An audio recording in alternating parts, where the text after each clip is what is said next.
Hi കൂട്ടുകാരെ, ചങ്ങായി വ്ളോഗ്സിലേക്ക് എല്ലാ കൂട്ടുകാർക്കും സ്വാഗതം. ഞാനിന്ന് എളുപ്പത്തിൽ ആവിയിൽ തന്നെ ഉണ്ടാക്കിയെടുക്കാൻ പറ്റുന്നൊരു ബ്രെഡ് റെസിപ്പിയുമായിട്ടാണ് വന്നിട്ടുള്ളത്. അതിനാവശ്യമായിട്ട് 1 കപ്പ് പാല് ഞാൻ തിളപ്പിച്ചതാണ്. അത് ചെറിയ ചൂടായപ്പോഴത്തേക്ക് അതിലേക്ക് ഒരു വലിയ സ്പൂൺ ഈസ്റ്റും 1 സ്പൂൺ പഞ്ചസാരയും കൂടി ഇട്ടിട്ട് നല്ലതുപോലെ ഞാനൊന്ന് ഇളക്കി കൊടുക്കുന്നുണ്ട്. ഇതിനൊരു 10 മിനിറ്റ് നേരം നമുക്കൊന്ന് ആക്ടിവേഷൻ ആവാൻ വേണ്ടി വെച്ച് കൊടുക്കാം കേട്ടോ. ആ ഒരു ടൈമിൽ നമുക്കിതിന് വേണ്ടിയിട്ടുള്ള മാവ് എടുക്കാം. ഞാനിവിടെ 2 കപ്പ് മൈദപ്പൊടിയാണ് ഞാൻ എടുത്തിട്ടുള്ളത്. അതിലേക്ക് ഞാൻ ഒരു പിഞ്ച് ഉപ്പ് കൂടി ഇട്ട് കൊടുത്തിട്ടുണ്ട്. പിന്നെ ഇതിലേക്ക് ഞാൻ 3 വലിയ സ്പൂണ് പഞ്ചസാര ഇട്ടിട്ടുണ്ട്. 3ഓ 4ഓ നിങ്ങളെ മധുരം കൂടുതൽ ആവശ്യമുണ്ടെങ്കിൽ കൂടുതൽ പഞ്ചസാര ചേർത്ത് കൊടുക്കാൻ ശ്രദ്ധിക്കണം.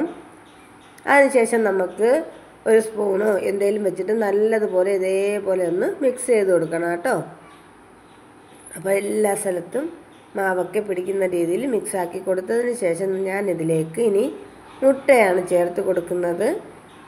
3 മുട്ട ഒഴിച്ച് കൊടുക്കുന്നുണ്ട്. ഇത് റൂം ടെമ്പറേച്ചറിലിരുന്ന മുട്ട തന്നെ ആയിരിക്കണം. ഫ്രിഡ്ജിലിരുന്ന മുട്ട ഇതിൽ ചേർത്ത് കൊടുക്കാൻ പാടില്ല കേട്ടോ. അപ്പോൾ 3 മുട്ട ചേർത്ത് കൊടുത്തിട്ടുണ്ട്. 2 മുട്ടയാണേലും കുഴപ്പമില്ല. അപ്പോൾ നമ്മുടെ ഈസ്റ്റൊക്കെ ഒന്ന് ആക്ടിവേഷനായിട്ട് വന്നിട്ടുണ്ട്. കണ്ടോ, നല്ല രീതിക്ക് ഒന്നുകൂടി ഒന്ന് ഇളക്കിയതിന് ശേഷം നമുക്കിതിലേക്കങ്ങ് ഒഴിച്ചു കൊടുക്കാം കേട്ടോ. അതിന് മുന്നേ തന്നെ ഞാൻ 3 സ്പൂണ് സൺഫ്ലവർ ഓയിൽ കൂടി ഇതിലേക്ക് ഒഴിച്ചിട്ടുണ്ട്. വെളിച്ചെണ്ണ ഇതിൽ ഉപയോഗിക്കാൻ പാടില്ല. സൺഫ്ലവർ ഓയിലോ അല്ലെങ്കിൽ വെജിറ്റബിൾ ഓയിലോ ഏതെങ്കിലും ഒന്ന് എടുക്കണം. അത് ഒന്നുമില്ലെങ്കിൽ ബട്ടറോ നെയ്യോ ഏതെങ്കിലും ചേർത്ത് കൊടുത്താൽ മതി കേട്ടോ. അതിനുശേഷം നമുക്ക് ഈസ്റ്റും പാലും എല്ലാം കൂടി ഞാനൊന്ന് ഒഴിച്ച് കൊടുത്തിട്ടുണ്ട്. ഇവിടെ എനിക്കൊരബദ്ധം പറ്റി കേട്ടോ. നിങ്ങൾ ആദ്യമായിട്ട് ചെയ്യുന്ന കൂട്ടുകാരാണെങ്കിൽ കുറേശ്ശെ ആയിട്ട് പാലാണെങ്കിലും ചൂടുവെള്ളമാണെങ്കിലും ഇതിൽ ചേർത്ത് കൊടുക്കാൻ പാടുള്ളൂ.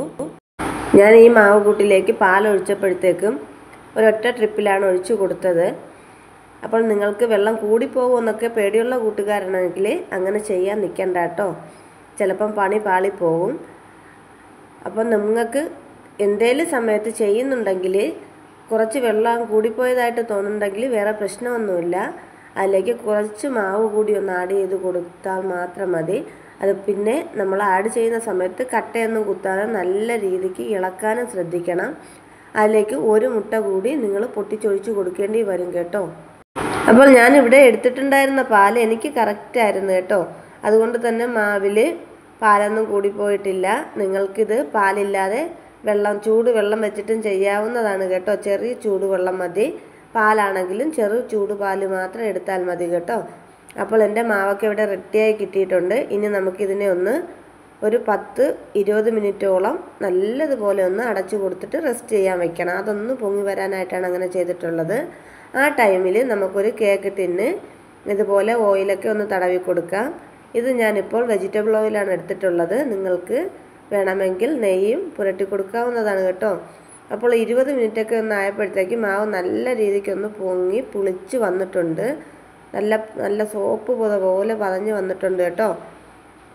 ഇനി നമ്മൾ ഇതിനെ നല്ലതുപോലെ ഒന്നുകൂടി ഇളക്കി കൊടുത്തതിന് ശേഷം കണ്ടോ, ഇത് നമ്മൾ കേക്കൊക്കെ ഉണ്ടാക്കുന്ന സമയത്ത് ആ ഒരു മാവിൻ്റെ പരുവമില്ലേ, ആ രീതിക്ക് വേണം നമ്മൾ മാവൊന്ന് തയ്യാറാക്കി എടുക്കാനായിട്ട്.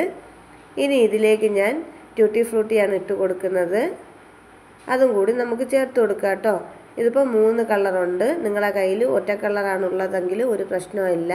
ഞാൻ മേടിച്ചപ്പോൾ 3 കളറായിട്ടാണ് മേടിച്ചത് കേട്ടോ. അതും കൂടി അതിൻ്റെ അകത്തേക്ക് ഇട്ട് കൊടുത്തിട്ട് നല്ല രീതിക്കൊന്ന് നമുക്ക് മിക്സ് ചെയ്യാം. ഇതെല്ലാ ഭാഗത്തും എത്തുന്നത് പോലെ തന്നെ നമുക്ക് ഇളക്കി കൊടുത്തിട്ട് മിക്സ് ചെയ്തെടുക്കണം കേട്ടോ. ഇത് വളരെ ഈസിയാണ് ഇത് ഉണ്ടാക്കിയെടുക്കാനായിട്ട്. ഒട്ടും പാടൊന്നുമില്ല. നമുക്ക് വളരെ എളുപ്പത്തിൽ തന്നെ വീട്ടിൽ നല്ല ഹെൽത്തി ആയിട്ട് ഉണ്ടാക്കിയെടുക്കാൻ പറ്റുന്നൊരു ബ്രെഡിൻ്റെ റെസിപ്പിയാണ്. അപ്പോൾ എൻ്റെ എല്ലാ കൂട്ടുകാരും ട്രൈ ചെയ്ത് നോക്കണം. നല്ല ഹെൽത്തി ആയിട്ട് ഈസി ആയിട്ടൊക്കെ നമുക്ക് ഇഡലി ചെമ്പിലൊരു ബ്രെഡ് ഉണ്ടാക്കുക എന്ന് വെച്ചാൽ അത് നല്ലൊരു കാര്യം തന്നെയല്ലേ. അപ്പോൾ അറിഞ്ഞൂടാത്ത കൂട്ടുകാർ ഇതൊക്കെ ഒന്ന് ചെയ്ത് നോക്കണം കേട്ടോ. അപ്പോൾ എൻ്റെ എല്ലാ കൂട്ടുകാരും ഇതൊന്ന് ട്രൈ ചെയ്ത് നോക്കണം. വീഡിയോ ഇഷ്ടമായിട്ടുണ്ടെങ്കിൽ എന്നെ കമൻറ്റ് ബോക്സിൽ അറിയിക്കാനും മറക്കരുത്. അപ്പോൾ നമുക്ക് മാവൊക്കെ നമ്മുടെ കേക്ക് ടിന്ന് നേരത്തെ എണ്ണയൊക്കെ തടവി വെച്ചിട്ടുണ്ടായിരുന്നല്ലോ, അതിലേക്ക് ഒഴിച്ചു കൊടുക്കുക കേട്ടോ. അപ്പോൾ നമ്മൾ മാവ് ഒഴിക്കുന്ന സമയത്ത് ഇതുപോലെ തന്നെ മടങ്ങി വീഴുന്ന രീതിക്കായിരിക്കണം മാവ് കൂട്ട് തയ്യാറാക്കി എടുക്കാനായിട്ട്. ഇതേ പരുവമാണ് നമ്മൾ കേക്ക് ഉണ്ടാക്കാനായിട്ടും എടുക്കുന്നത് കേട്ടോ. അതിനുശേഷം നമുക്കിതേപോലെ ആ സ്പൂൺ വെച്ചിട്ട് പാത്രം ഇങ്ങനെ തിരിച്ചിട്ട് നല്ല രീതിക്കൊന്ന് ഷേപ്പ് ചെയ്ത് കൊടുക്കുക കേട്ടോ. ഇത് കേക്കൊക്കെ ഉണ്ടാക്കുന്ന ആൾക്കാർക്കാണെങ്കിൽ ഇതൊക്കെ കറക്റ്റിന് അറിയാൻ പറ്റുന്നതായിരിക്കും. തുടക്കക്കാർക്കാർക്കും കുറച്ച് ബുദ്ധിമുട്ട് വരുന്ന വേറെ പ്രശ്നമൊന്നുമില്ല. നിങ്ങൾ തവിയിലൊക്കെ ഇത് ഒട്ടിപ്പിടിക്കുക അല്ലെങ്കിൽ സ്പൂണിലൊക്കെ ഇത് ഒട്ടിപ്പിടിക്കുമെന്ന് പേടിയുള്ള കൂട്ടുകാരാണെങ്കിൽ ഈ സ്പൂൺ ഒന്ന് തിരിച്ചിട്ട് അതിൻ്റെ പുറത്തേക്ക് കുറച്ച് ഓയിലൊന്ന് തടവി കൊടുത്താൽ മതി കേട്ടോ. അതിനുശേഷം ഇതേപോലെ ഒന്ന് നല്ല രീതിക്ക് ആ ഒരു പാത്രം കറക്കിയിട്ട് ലെവൽ ചെയ്തെടുത്താൽ മതി. അതിനുശേഷം ഇതേപോലെ 3-4 പ്രാവശ്യം ഇങ്ങനെ ഒന്ന് ടാപ്പ് ചെയ്ത് കൊടുക്കണം. അതെന്തിനാണ് ഇങ്ങനെ ചെയ്ത് കൊടുക്കുന്നതെന്നുണ്ടെങ്കിൽ നമ്മുടെ ഈ ഒരു മാവിൻ്റെ പുറത്ത് എയർ ബൗൾസ് ഒക്കെ വരും, അത് പോകാനായിട്ടാണ് കേട്ടോ. അപ്പോൾ മാവ് ഞാൻ റെഡിയാക്കി വെക്കുന്ന ഒരു സമയത്ത് ഞാൻ ഒരു ഇഡ്ഡലി ചെമ്പിലേക്ക് കുറച്ച് വെള്ളം ഞാനൊന്ന് ഗ്യാസിലേക്ക് വെച്ച് കൊടുത്ത് ചൂടാക്കി വെച്ചിട്ടുണ്ടായിരുന്നു.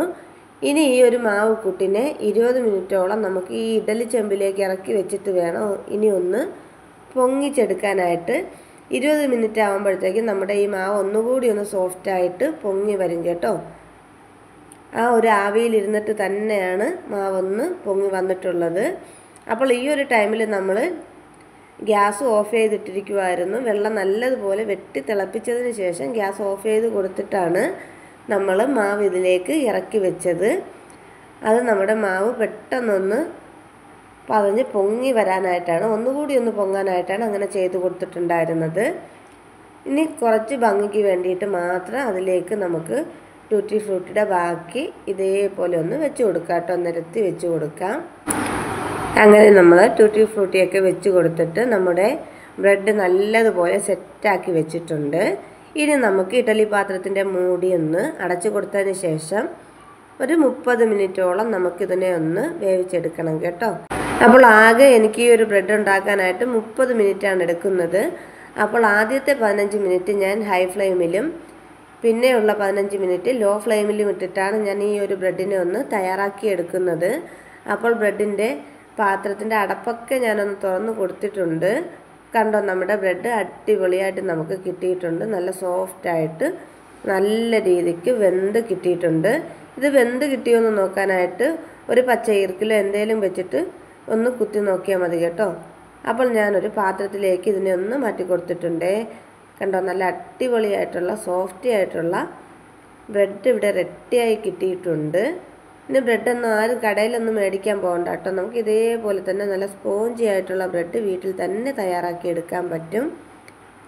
അപ്പോൾ ഇത് നല്ല ഹെൽത്തി ആയിട്ടാണ് നമ്മൾ വീട്ടിലുണ്ടാക്കുന്നത്. ഇതിൽ വേറെ അഡീഷണൽ ആയിട്ട് ഒരു കെമിക്കലും നമ്മൾ ചേർത്ത് കൊടുത്തിട്ടില്ല. അതുകൊണ്ട് തന്നെ നമുക്ക് അത്രത്തോളം ഹെൽത്തി ആയിട്ടായിരിക്കും ഈ ഒരു ബ്രെഡ് കിട്ടുന്നത്. പഞ്ചസാര വേണ്ട എന്നുള്ളവരാണെങ്കിൽ പഞ്ചസാര ഇതിൽ ചേർക്കണ്ട കേട്ടോ. അത് വല്ല സ്റ്റൂവോ എന്തെങ്കിലും കറികളൊക്കെ കൂട്ടിയിട്ട് കഴിക്കാൻ വേണ്ടിയിട്ട് മധുരമില്ലാത്ത ബ്രെഡ് നമുക്ക് തയ്യാറാക്കാം. ഞാൻ ഈ ഒരു ബ്രെഡിനെ ഒന്ന് മുറിച്ച് കാണിച്ചു തരാം എത്രത്തോളം നല്ല പെർഫെക്റ്റ് ആയിട്ട് വെന്ത് കിട്ടിയിട്ടുണ്ടെന്നുള്ളത്. നിങ്ങൾ മുറിക്കുന്ന സമയത്ത് നല്ല തണുത്തതിന് ശേഷം മുറിച്ചെടുക്കണം. ഞാൻ കുറച്ച് ചൂടോടുകൂടി തന്നെയാണ് ഇതൊന്ന് കട്ട് ചെയ്ത് കൊടുത്തിട്ടുള്ളത്. കണ്ടോ, അത്ര നല്ല സ്പോഞ്ചായിട്ടാണ് ഇരിക്കുന്നത്. നല്ല സ്പോഞ്ച് ബ്രെഡാണ് നമുക്ക് കിട്ടിയിട്ടുള്ളത്. കണ്ടോ, അപ്പോൾ കുഞ്ഞുങ്ങൾക്കൊക്കെ പനിയാണെങ്കിലും വലിയ ആൾക്കാർക്കൊക്കെ വയ്യായികയൊക്കെ ഇരിക്കുമ്പോഴത്തേക്ക് ബ്രെഡല്ലേ നമ്മൾ കൂടുതലും കഴിക്കാറുള്ളത്. ആ ഒരു സമയത്തൊക്കെ നമ്മൾ ബേക്കറിയിലൊക്കെ പോകാൻ ബുദ്ധിമുട്ടുള്ള സമയമാണെങ്കിൽ ഇതേപോലെ നമുക്ക് എളുപ്പത്തിൽ തന്നെ നമുക്ക് വീട്ടിൽ ബ്രെഡ് ഉണ്ടാക്കിയെടുക്കാൻ കഴിയും കേട്ടോ. നല്ല സ്പോഞ്ചി ആയിട്ട് കിട്ടിയിട്ടുണ്ട്. അപ്പോൾ ഇന്നത്തെ കുഞ്ഞു വീഡിയോ ഇത്രയേ ഉള്ളായിരുന്നു. വീഡിയോ ഇഷ്ടമായിട്ടുണ്ടെങ്കിൽ ലൈക്ക് ചെയ്യുക, ഷെയർ ചെയ്യുക, സബ്സ്ക്രൈബ് ചെയ്യുക, തൊട്ടടുത്ത ബെല്ലൈക്കൺ അടിച്ചു പൊട്ടിക്കാനും മറക്കരുത്. അപ്പോൾ അതിലൊരു ഓൺ ഓപ്ഷൻ കാണിക്കും. അതിൽ കൂടി ഒന്ന് ക്ലിക്ക് ചെയ്താൽ മാത്രമേ ഞാനിടുന്ന വീഡിയോസിൻ്റെ നോട്ടിഫിക്കേഷൻ നിങ്ങൾക്ക് ലഭിക്കുകയുള്ളൂ. അപ്പോൾ പുതിയൊരു വീഡിയോയിൽ കാണാം. ടാറ്റാ.